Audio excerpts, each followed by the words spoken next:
नमस्कार, मी प्रसन्न जोशी. माझा विशेषमध्ये आपल्या सगळ्यांचं स्वागत. गडकरींना भाजपला उघडं पाडण्यात अरविंद केजरीवाल यशस्वी झाले का, आपलाचा विषय आहे. आजच अरविंद केजरीवाल यांनी आपला तिसरा बॉम्ब गोळा टाकलेला आहे आणि हा बॉम्ब पडलेला आहे भाजपवरती, जे आतापर्यंत घडलं नव्हतं आणि ज्याच्यामुळे केजरीवाल आणि त्यांच्या पक्षावरती, त्यांच्या संघटनेवरती सुद्धा टीका होत होती की तुम्ही शेवटी भाजपची बी टीम आहात, बी प्लॅन आहात.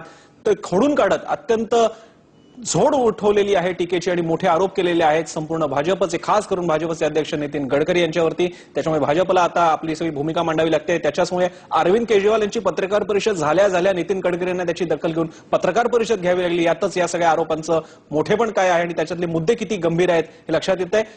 दरम्यान आज अध्यक्ष नितीन गडकरी यांनी विदर्भातल्या उमरेडमधल्या धरणाची 37 हेक्टर जमीन मिळवल्याचा आरोप या आयएसीसी म्हणजे इंडिया अगेन्स्ट करप्शनचे अरविंद केजरीवाल यांनी दिल्लीतल्या एका प्रेस कॉन्फरन्समध्ये केला. खुर्सापूरमध्ये धरणाची राहिलेली रक्कम शेतकऱ्यांना परत कसण्यासाठी मागितली होती. ही जमीन त्यांनी मागितली होती, पण त्यांना ती जमीन न देता ही जमीन गडकरींच्या घशात घातल्याचा केजरीवालांचा आरोप आहे. आणि विशेष म्हणजे शेतकऱ्यांना वर्षानुवर्ष खस्ता खाऊनही न मिळालेली जमीन अजित पवारांनी अवघ्या 4 दिवसात अप्लिकेशन आल्या गडकरींना लगेच दिली. आणि हे कसं झालं असा सवालही केजरीवाल यांनी केलाय.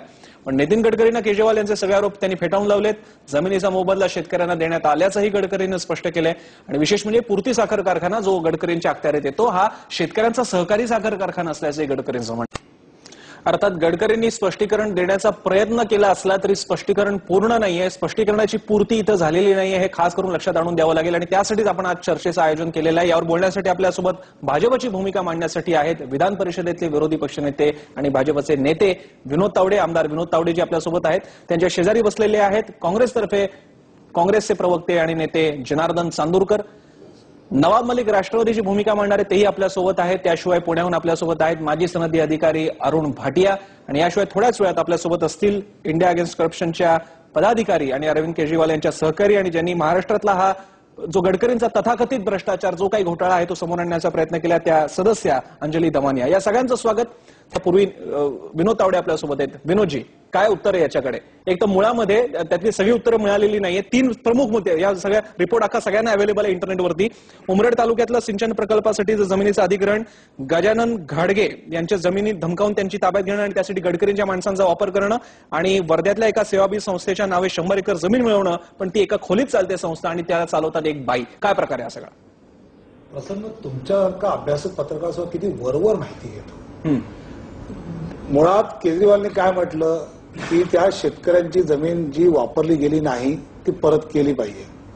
सुप्रीम कोर्टाचा निर्णय, त्याच्या आधारे महाराष्ट्र सरकारचा कायदा GR आहे की ज्याच्यामध्ये अशी जमीन ही कॉम्पेन्सेशन देऊन घेतलेली असते शेतकऱ्याकडून, ती 10, 15, 20 वर्षांनी काय रेटने परत करायची, त्याच्याकडनं काय घ्यायचे याचे डिस्प्यूट होतात.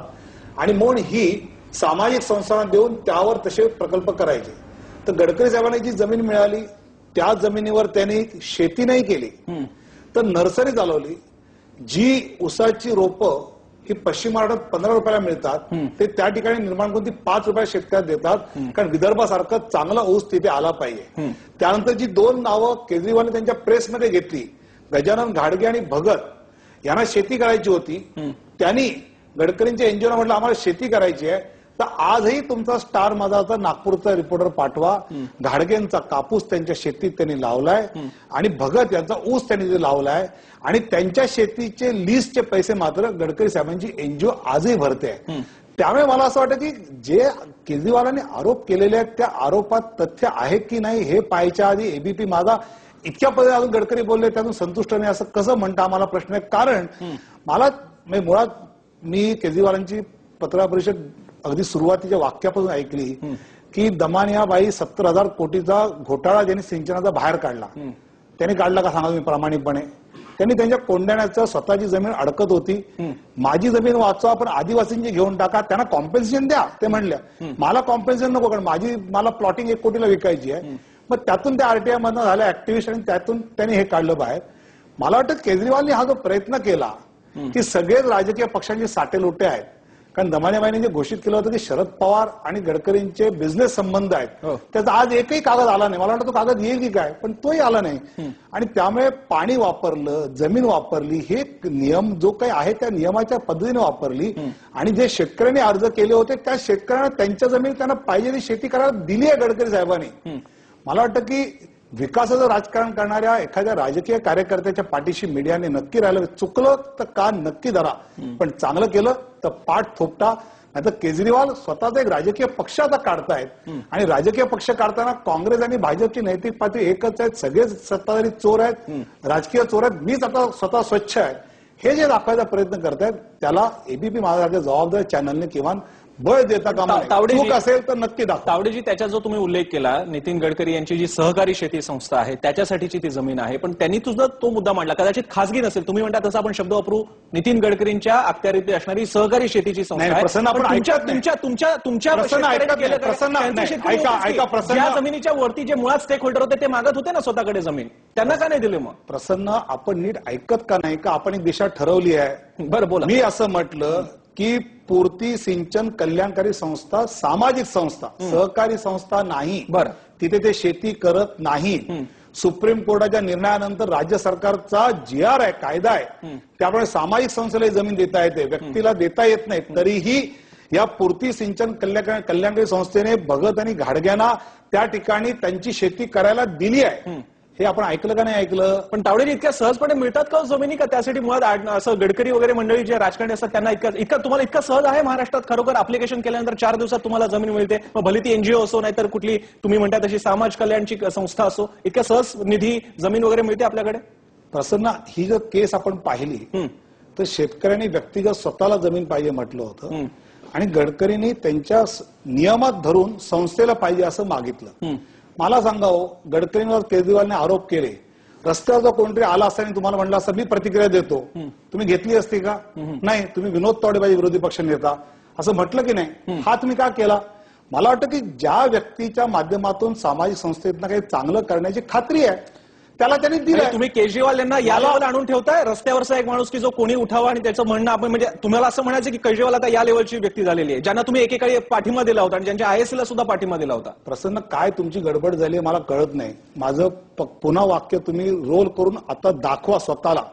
मी काय म्हटलं की तुम्ही जो मला प्रश्न विचारलात की इतकी सहज कोणालाही जमीन मिळते का, त्याला अनुलक्षून मी बोललो. बरं, म्हणजे केजरीवालला जमीन हवी होती असं तुम्हाला म्हणायचंय का? तुमची थोडी गडबड अशी होती, केजरीवालांची बाजू घ्यायची आहे. प्रसन्न घ्या, ती मांडायला आता असाच आरोप प्रसन्न बोलू द्या. आरोप काँग्रेसच्या वेळी सुद्धा आमच्यावरती होत होता. मी काँग्रेसवाले पण हाच आरोप आमच्यावरती करायचे. काँग्रेसच्या वेळी तुम्ही सर्वांनी मला बोलवलं, मी चॅनलवर आलो नाही, कारण केजरीवालच्या आरोपावर मला असं वाटत नाही की लगेच जाऊन काही बोललं पाहिजे. मला खात्री पडली की रॉबर्ट वड्राची चूक आहे, मला खात्री पडली खुर्चीची चूक आहे, तर मी त्याचा विरोध प्रचार नक्की करेन. पण ते आज बोलले पण मी लगेच बोललो. मला तुमच्या गेस्टना विचारा मला किती वेळा बोलवलं, मी आलो का? नाही आलो. त्यामुळे प्रसन्न, माझं मत आहे की पत्रकारांनी निष्पक्ष बसलं पाहिजे. तुम्ही इथे आता ऐकताना सुद्धा एकच बाजू घेताय हे मला आश्चर्य वाटतं. सिनियर आहे प्रसन्न, अभ्यास ऐका ते सोडून मला तुम्ही माझे प्रश्न मी लॉजिकल तुम्हाला एक साधा लॉजिकचे प्रश्न विचारले. ठीक आहे, ती जमीन पतसंस्था पूर्तीची काय पतसंस्था नाही हो, मी चुकून बोललो. तुमची जी कुठली संस्था होती माझी नाही, समाज कल्याण कारणासाठी कल्याणकारी बरोबर, ती कल्याणकारी जी संस्था होती ती नितीन गडकरींच्या अध्यक्षतेखाली किंवा कंट्रोलच्या खाली तर होती. बरोबर, ठीक आहे. मला सांगा, महाराष्ट्राची उदाहरणं तुम्ही दाखवून द्याल का की अप्लिकेशन केल्यानंतर इतकं लगेच जमीन वगैरे मिळते आपल्याला? असं होतं का? गडकरींना कशी काय मिळते? तुमचं चांगली गोष्ट आहे की कल्याण तुम्हाला करायचंय, नितीन गडकरींना करायचंय, पण ते कल्याण करायला बाकीचे लोक सुद्धा आहेतच की ज्यांना जमीन हवी असतात, निधी हवे असतात. मला सांगा की ही जमीन रिकामी आहे आणि अशा प्रकारे आम्ही कल्याण करू इच्छितो असे अर्ज सामाजिक संस्थांचे नियमात बसणारे तिथे गेले होते का? बरं, सांगा ना. तुम्ही एवढं जोरात विचारताय ना, सांगा ना गेले होते का?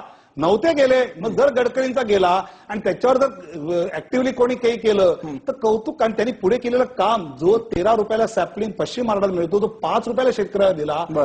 विदर्भामध्ये ऊसाची शेती वाढवली, याचं कौतुक कुठेच नाही. म्हणजे जिथे मुळात सिंचनाची अडचणी त्या विदर्भात ऊसाचं पीक आणखी किती लावता येईल याच्यासाठी प्रयत्न चालले. ही एक फार आनंदाची गोष्ट आहे आपल्याकडे. म्हणजे एक आपल्याला बहुधा माहिती कळत नाही वाटतं, शेतीतली आपल्याला माहिती कळत नाही. एकदम माहिती करून घ्या. 7/12च्या तुमच्या बातम्या तुम्ही स्वतः पहा, तुम्हाला शेतीतलं कळेल की कुठल्या भागात तिथे ऊसाची लागवड केली आहे, जिथे धरण आहे, जिथे पाणी आहे त्या भागात केली आहे. म्हणजे मगाचपासून जे काही जण चालले ना की मध्ये यवतमाळमध्ये का नाही, तिकडे का, तिथे पाणी नाही, जिथे पाणी आहे तिथे करणार. त्या ठिकाणच्या शेतकऱ्याला त्यांनी श्रीमंत केलं. मला कळत नाही, या पद्धतीने डोळे झापड लावूनच चालवायचं असेल चॅनलमधलं एखादा शो तर चालवा, माझी काही अडचण नाही. पण खरं जे आहे ते बाहेर येऊ द्या. आणि म्हणून मी सांगतो, केजरीवाल यांनी जे आरोप केलेले आहेत आज केले, याच्या 2 दिवस आधी केले, जी सत्यता पटल्याशिवाय मला मी काय मीडियाचा अँकर नाही का टीआरपी चालवणार नाही. माझी खात्री पडली मी 100% विरोध करणार, पण खात्री नसताना उगाच आपलं घोडं दामटत बसायचं जे आता चाललंय तसं करण्यात मला वाटतं एबीपी माझ्यासारख्या प्रतिष्ठित चॅनलला योग्य नाही. चांदूरकरजी. नाही, या प्रश्न जे असं आहे की विनोद तावडे जे बोलतात आता हे ते गडकरींच्यावरती आरोप झाल्यामुळं विनोदजी काय आहे की ही तुमची बाजू मला मान्य आहे, पण जेव्हा काँग्रेसवरती आरोप होत होते तेव्हा तुमचे सगळे जे प्रवक्ते जे होते ते जोर जोरानं ते टीका करत होते. पण ते म्हणाले की तावडे नव्हते आले ना त्यावेळी. तावडे त्यांचं म्हणणं आहे की ते नाही आले इट त्यावेळी. Is a party.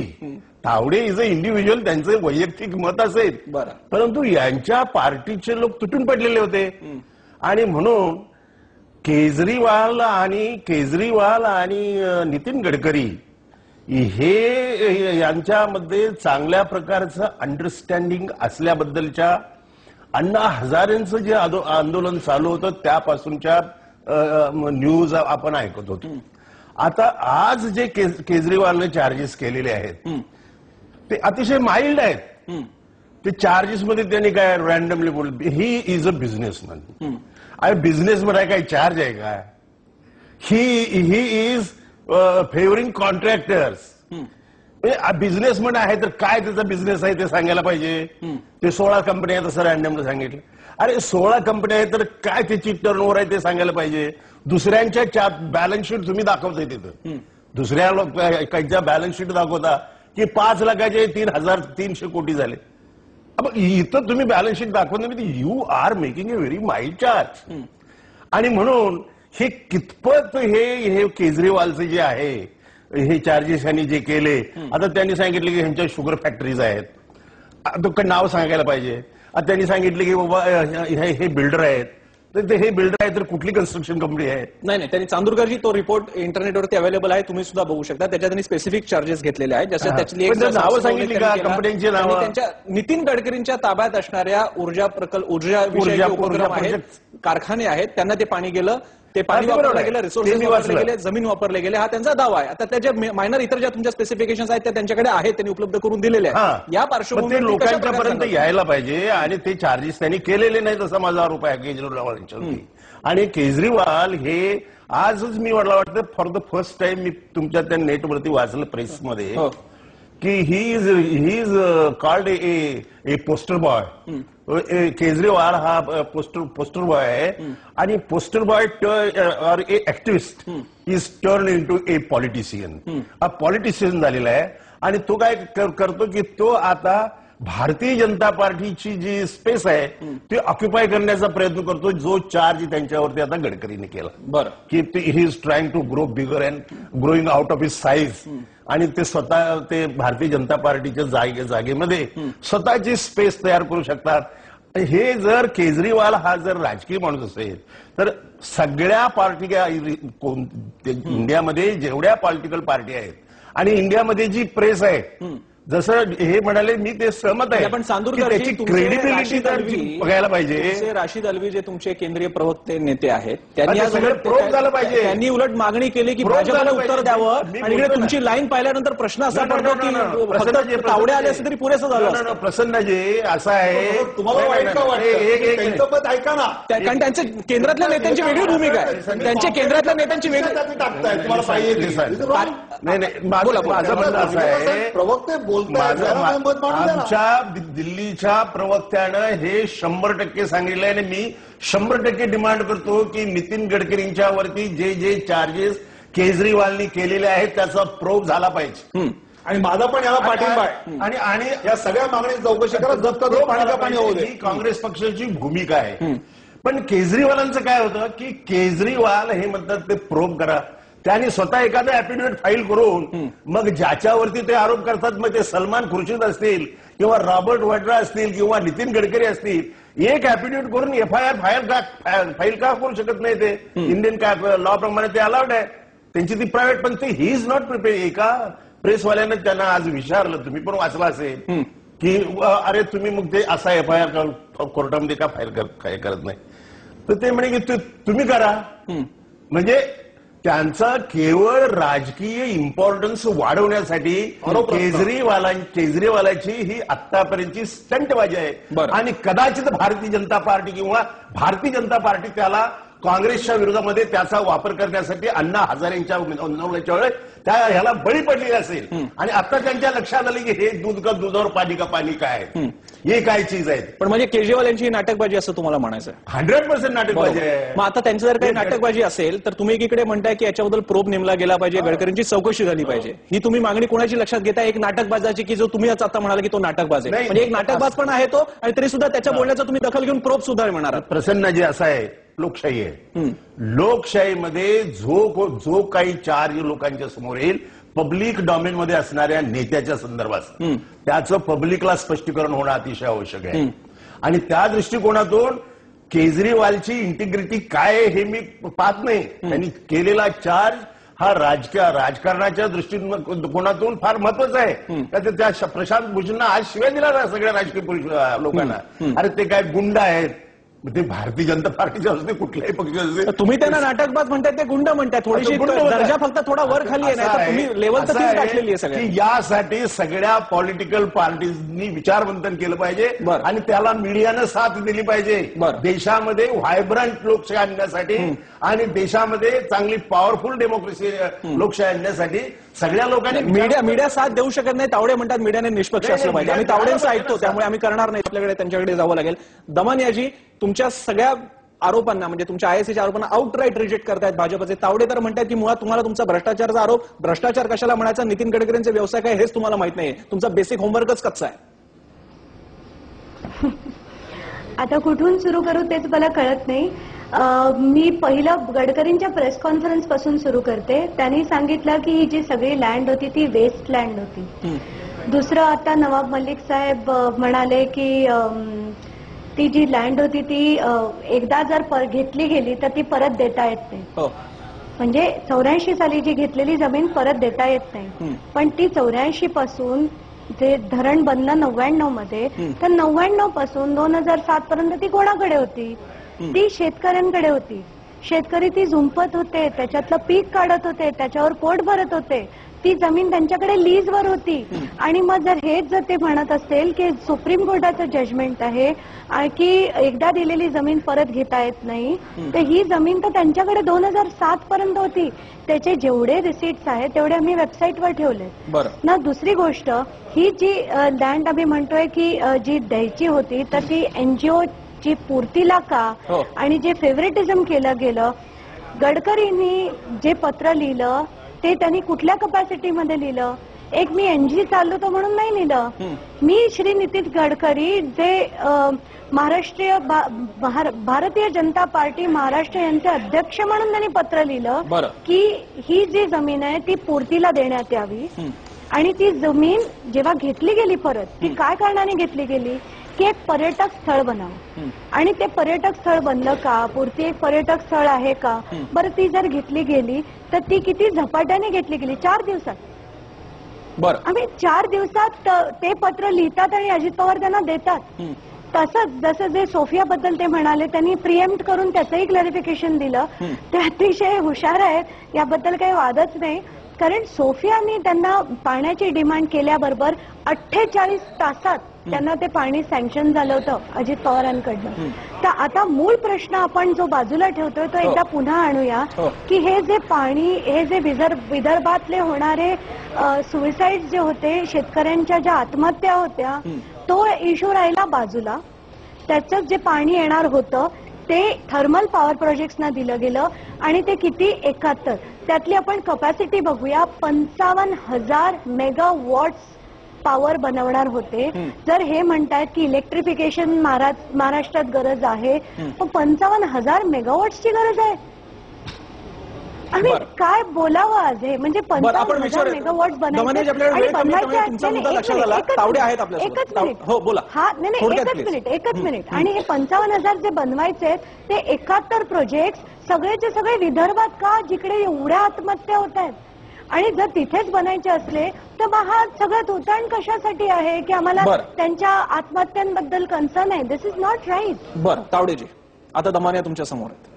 असं आहे की हे जे पॉवर प्रोजेक्ट मागितले आहेत आणि याला सँक्शन आहे, त्याला पाणी किती पॉवर प्रोजेक्ट सुरू झाले, कितीला पाणी गेलं, कितीला पाणी चालू झालं, त्या ठिकाणी कोळसा मिळतो, कोळशामुळे ते त्यातलं आहेत. आणि बेसिक प्रश्न जे माझा पहिला प्रश्न जो आहे ना, की सामाजिक संस्थेने जमीन घेऊन सुद्धा जे 2 शेतकऱ्यांची नावं यांनी घेतली, घाडगे आणि भगत, त्यांचं त्या ठिकाणी प्रत्यक्ष पीक चालूच आहे. त्या ह्याच्यातलं ह्या ज्या सगळ्या गोष्टी आम्ही मांडतो आहोत की, आणि त्यांचं पीक चालू आहे ते आहे, प्लस त्यांचे लीज पैसे जे आहेत ती गडकरी साहेबांची संस्था भरतेच आहे त्या ठिकाणी, ते शेतकरी भरत नाहीत. लीजला जे दिलेलं आहे ते त्यांना प्रत्यक्ष भरायचं काम गडकरी साहेबांची संस्था करते आहे. आणि त्यामुळे मला असं वाटतं की जो जमिनीचा आरोप केला, जो पाण्याचा आरोप केला, गडकरी साहेबांचे जे उद्योग आहेत ते को जनरेशनवरचे आहेत. आणि शेवटी या भागामध्ये ज्या भागात गडकरी साहेबांनी जे कारखाने उभे केलेले आहेत त्या ठिकाणच्या शेतकऱ्यांना त्यांनी आज ऊसाच्या माध्यमातून को जनरेशन टाकून अधिक भाव, विदर्भातला सगळ्यात जास्त भाव गडकरी साहेब देऊ शकले आणि शेतकऱ्याला त्यांनी त्याच्या खिशात त्यातले पैसे पाठवले. मला असं वाटतं की या पद्धतीचं काम करून चांगल्या पद्धतीने शेतकऱ्याला पैसे मिळवून द्यायचं काम ह्या गडकरींच्या या 3 कारखान्यातून झालेलं आहे, हे मान्य केलं पाहिजे. अरुण भाटिया साहेब म्हणतात तो त्यातला एक वेगळा मुद्दा आहे की या पद्धतीने बाकीच्या एनजीओने अर्ज केले होते का, कारण ते बोलताना हे म्हणतात की गडकरी साहेबांनी असं काही चुकीचं केलं असं मला म्हणायचं नाही, पण अशा संस्था करतात हे त्यांचं म्हणणं आहे. हे खरं आहे की पॉलिटिकल सिस्टीम मध्ये अशा अनेक ठिकाणी झालेलं आहे की चुकीच्या नावाने संस्था घेतल्या आणि त्याचा चुकीचा वापर झाला, अशा अनेकांनी केल्यामुळे. पण याचा बाकीचा सोडा, राष्ट्रवादीचे विधान परिषदेतले आमदार राहिलेल्या लक्ष्मण मानेंना त्यांची शाळा तोडली जाते अनधिकृत, त्यांच्यावरती उपकार केले जात नाहीत आणि इकडे तुम्हाला मात्र गडकरींच्या नावाखाली त्यांना लगेच जमीन मिळते. हा मिस अप्रोप्रिएशनचा पार्ट तरी तुम्ही लक्षात घेणार की नाही? प्रसन्न, अजून मी 25 उदाहरणं देऊ. आता विषय चर्चेला झालाय त्याच्यावर बोललो तर आपण बोलू शकतो. मी अजून तुम्हाला 25 उदाहरणं देतो की कसे न्याय अन्याय झाले. माझा त्याचा गाढा अभ्यास आणि मी सभागृहात त्यावर बोलत असतो. माझं कसं असतं की विषयाला धरून बोललं तर पाहणाऱ्या प्रेक्षकाला यातलं तथ्य कळतं. मला घुमवायचं नसतं, मला ट्रॅकवर ठेवायचं असतं. त्यामुळे बहुतेक आज अँकरिंगचं काम मी करतोय आणि चर्चेला प्रसन्न केजरीवालांच्या वतीने आले. माझा मुद्दा आहे की भाटिया साहेबांनी म्हटलं त्या पॉलिटिकल सिस्टीमवरचा अविश्वास लोकांचा वाढला, कारण अशा प्रकारच्या संस्था कॉलेजेस झाल्यानंतर त्या ठिकाणी काय झालं हे लोकांनी पाहिलेलं आहे. पण आपण इन स्पेसिफिक गडकरी साहेबांच्या पूर्ती कल्याणकारी संस्था जी असेल, त्यांनी केलेल्या त्या ठिकाणी कारखाने, त्यातून केलेली वीज निर्मिती असेल, यातून त्या भागात केजरीवाल साहेबांनी स्वतः यावं, त्या ठिकाणी जावं, शेतकऱ्याशी चर्चा करावी आणि ह्यांना त्याच शेतकरी सांगतील की इथे कसं कसं आमच्या जीवनामध्ये या बदल घडला. दमानियाजी थोडक्यात विनोद तावडेंचं स्पष्टीकरण तुम्हाला पटतंय का? थोडक्यात प्लीज. आम्ही 10 ते 12 व्हिडिओ आमच्या वेबसाईटवर अपलोड केलेत. तेच शेतकरी त्याच बेला गावातले बोलतायत की त्यांना त्या फॅक्टरीचा किती त्रास होतोय, त्यांची जमीन त्यांच्याकडे नाहीये, त्याला फेन्स केलं गेलंय पूर्तीनी. पूर्तीचे मॅनेजिंग डायरेक्टर तिकडे सापळे झाडे सगळेजण स्वतः येऊन तिथले कोमावार नावाच्या एका इरिगेशन ऑफिसरला घेऊन त्यांच्याकडनं जबरदस्तीने खाली करून घेतली. त्याच्यावर या सेम शेतकऱ्यांनी पोलीस कंप्लेंटही केली. त्या पोलीस कंप्लेंटची कॉपी आम्ही आमच्या वेबसाईटवर टाकली आहे, ती विनोद साहेबांनी प्लीज बघावी. आणि आम्ही जे 10 ते 12 व्हिडिओज पण ठेवलेत ते पण त्याचं पण एकदा बघावं. आणि जे ते म्हणतात की केजरीवाल साहेबांनी यावं, मी स्वतः नागपुरात 3 दिवस होते आणि मी स्वतःच ते व्हिडिओ तिथे जाऊन शेतकऱ्यांशी बोलले आणि हे जे मी आज सांगते ते मी स्वतः ऐकून त्यांच्याशी बोलले. तो तपासाचा भाग आहे, तो सगळ्यांनाच करायचा. तावडेंनी तो मीडियाला पण करायला सांगितलं, अभ्यासाचा भाग तो सगळे करतील. एक शेवटचा प्रश्न तावडेंसाठी. गडकरींनी या संदर्भात बोलताना एकदम थोडक्यात प्रतिक्रिया प्लीज. ते म्हणाले की विरोधकांची स्पेस घेण्याचा प्रयत्न जी तयार होते ती स्पेस घेण्याचा प्रयत्न केजरीवाल करतायत. म्हणजे याचा अर्थ तुम्ही हे म्हणताय की विरोधकांची स्पेस रिकामी झालेली आहे, ती मात्र मिळवण्याचा कोणीतरी प्रयत्न करतं. ही वेळ भाजपवरती का आली, प्रमुख विरोधी पक्षावर? प्रसन्न असं आहे की मुंबईच्या लोकलमध्ये सीटवर बसलाय तरी त्याला ढकलून बसणारे असतातच की नाही. आता मला माहित नाही तुम्ही लोकलने प्रवास करता की नाही, पण मी लोकलने प्रवास केल्याने मला माहिती आहे. त्यामुळे ती स्पेस रिकामी नसते, ती त्याला ढकलून घ्यायचा प्रयत्न होत असतो, असं गडकरी साहेबांना म्हणायचं आहे. पण आपण लेवलचं मानतात की ते आपल्याला धक्का देऊ शकतात. मला असं वाटतं की ते स्पेस घ्यायचा प्रयत्न करतायत, व्यक्ती म्हणून नाही. तर या पद्धतीचं जसं अरुण जेटली म्हणले की नैतिकदृष्ट्या सत्ताधारी विरोधक एकाच पातळीला आहे आणि त्यामुळे आता मलाच द्या, अण्णा हजारेंना झटकून आपण स्वतःची पॉलिटिकल पोळी भाजायला केजरीवालांनी राष्ट्रीय पक्ष त्यांचा काढलेला आहे. राष्ट्रीय पक्ष त्यांचा राजकीय पक्ष असेल, आमच्या शुभेच्छा आहेत. त्यांनी इश्यू आणावा, राजकीय पक्ष म्हणून काम करावं, मीडियाने राजकीय पक्ष म्हणून त्यांच्याकडे पाहावं, आमचं काहीच म्हणणं नाही. पण याचा अर्थ ते स्पेस घ्यायचा प्रयत्न करायचा असं म्हटलं तर ते आता इतके मोठे झाले का, इतकं त्यांचं प्रेम मला वाटतं बहुधा तुम्हाला एपीबी माझा केजरीवालच्या वतीने पुढच्या वेळी उमेदवार करतील असं मला वाटतं. इतका जबरदस्त प्रचार प्रसन्न तुम्ही करताय. तावडे, अभिनंदन. शक्य झालं असतं तर आधीच्या एपिसोडमध्ये ज्यावेळी आयएससी काँग्रेसवरती आपलं सगळ्यात आरोप करत होती त्यावेळी भाजप त्यांच्या मी सुरासूर कसं आलो मिसळत नव्हतो. होते दाखवता आलं असतं तर फार मी बरं झालं आलो असतं. नव्हतो. ते आता शक्य झालं नाही. तुम्ही स्वतःला भाजपपेक्षा वेगळं मानताय, तुमचं वेगळं मी या अस्तित्व. विषयामध्ये ठीक आहे. माझा व्ह्यू सांगितला. हरकत नाही, ठीक आहे, हरकत नाही. पण एक मात्र त्या निमित्तानं मान्य झालेल्या दोन गोष्टी आहेत. केजरीवालांना अजून आपले मुद्दे जास्त अधिक स्पेसिफिक करावे लागतील आणि त्यांचे मुद्दे त्यांना अधिक भक्कमपणे मांडावे लागतील. पण भाजप आणि काँग्रेस विरोधकांची स्पेस ते अक्वायर करतायत किंवा नाही माहित नाही, पण कंटेस्टंट म्हणून त्यांना नक्कीच त्यांच्याकडे पाहतायत. केजरीवाल यांच्या लढाईची पहिली टप्प्याची जर का लढाई त्यांनी जिंकली असेल तर ती ही की हे दोघेही पक्ष त्यांना ऑपोनंट म्हणून मानतायत. या पातळीला तरी त्यांनी पहिला डाव खेळलेला आहे आणि ते जिंकलेले आहेत. याच्या पुढे काय होणार ते आपल्या आरोपांना सिद्ध करू शकणार का हे अजून बघणं गरजेचं ठरेल. का अजून पुरावे तेवढ्या प्रमाणात पुरेसे समोर आलेले नाहीयेत. आजच्या या कार्यक्रमासाठी या सगळ्या मंडळींनी वेळ दिला, मी त्यांचे आभार